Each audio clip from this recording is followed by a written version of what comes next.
Hey, it's Clayton Olson, and in this video, I'm going to talk about how to get back out there and start dating after maybe you've been in a relationship for a while. Maybe you've been married and you just recently divorced, or you went through a devastating breakup. Maybe you've healed and you realize that it's time, or maybe your friends, your family are urging you to get back out there. There's more fish in the sea, and you're just finding that there's a certain level of resistance to that. And I want you to know, number one, that you're not alone. Dating can, from one angle, be very intimidating. It can feel exhausting. It can feel like, what's the point? If you've been in a relationship for a while, you might be overwhelmed by all the different ways that people are meeting each other these days with the online platforms and the swiping. Depends on how long you've been in a relationship. If you've been in a relationship for over a decade, the world of dating has changed immensely since then. In some ways, it may feel like it's gotten more surface level and maybe not quite as deep because people have so many options. And on another level, the world that we're living in now is very different than the world that we were living in even a year or two ago. And I'd like to open you up to a few different frames or ways of looking at your situation right now so that maybe you have things that are a little bit closer to the facts, and they can allow you to have fun and experiment during this time in your life and experience the freedom and the joy that comes with being single in dating. So I'll just start here. Oftentimes when clients that I work with are having a hard time getting back out there and dating, it's not because they're doing something incorrectly. It comes before that. It's because the intention that they have for getting back out there is one that puts an incredible amount of pressure on themselves as well as the other person, as well as the context of dating to fix or do something for them. So sometimes when people are having a hard time getting back out and dating, there's a part of them that might be looking for some validation that they're still desired, that they're still sexy, that they still have something to offer. And if that's your intention, you might even have a hard time getting out there and doing that because you feel that way and you don't want to feed that wolf inside of you.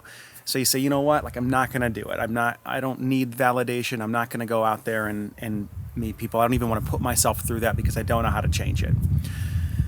And this can be an unconscious game that we play with ourselves that just gets in the way of our openness and our ability to be curious and really present with whoever is in front of us.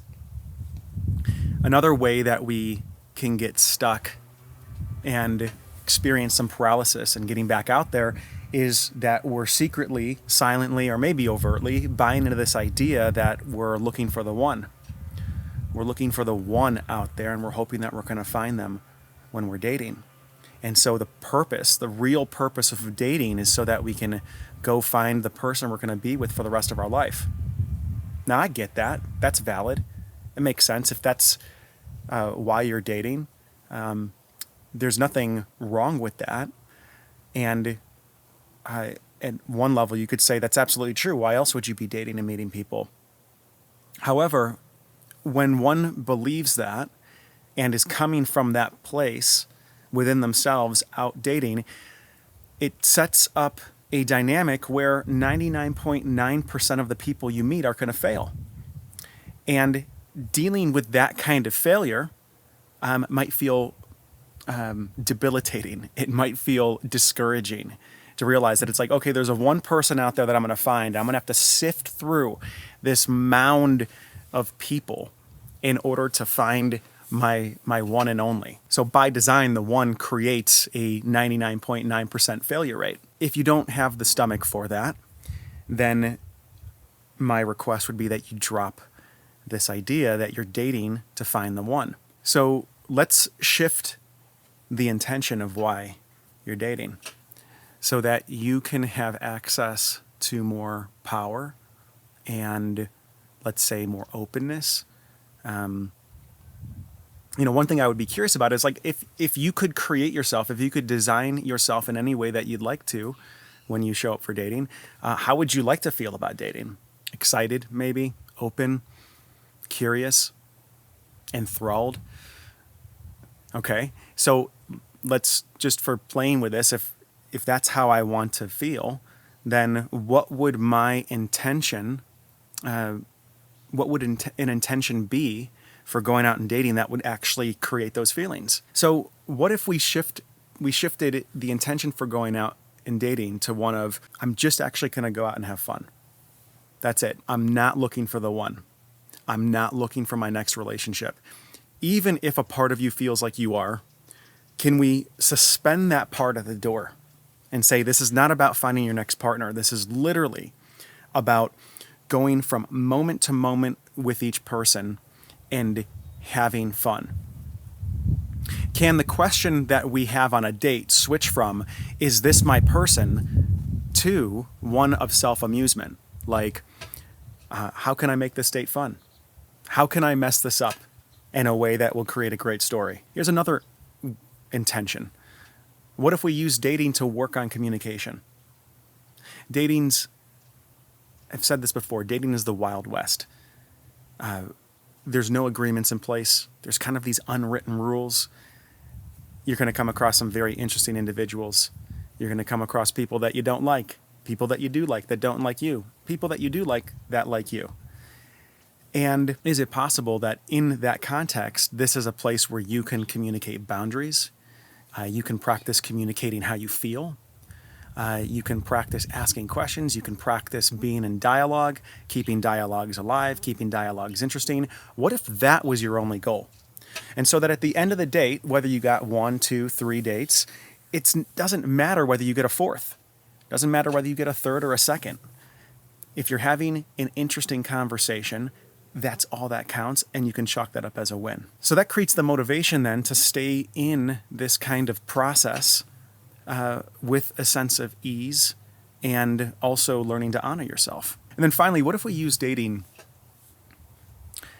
as a way of developing ourselves spiritually and psycho-emotionally? What if we were to adopt the frame that, and I mean, here's the thing, how is this not true? That every single person you meet when you sit in front of them on a date is an entire universe that is waiting to be cracked open by the quality of your questions, right? Like, this person in front of you has an entire history. They've got things that have shaped them into who they are. They've got passions. They've got fears. They've got hobbies, things that they're interested in, things that they would do if money was no issue. And there's so many facets of human beings to explore. What if that was the purpose of dating, was for you to put on your explorer jacket and head out into the world and explore the world and through people in a way that just is not really accessible if you're in a relationship. It's not quite as accessible. It's not quite as limitless if you're in a relationship, depending on the type of relationship you're in. So I'm saying this because I want to bring a certain level of fascination and excitement to this process for you, so that you can see that there will be a time when you're not single again as you engage in this process.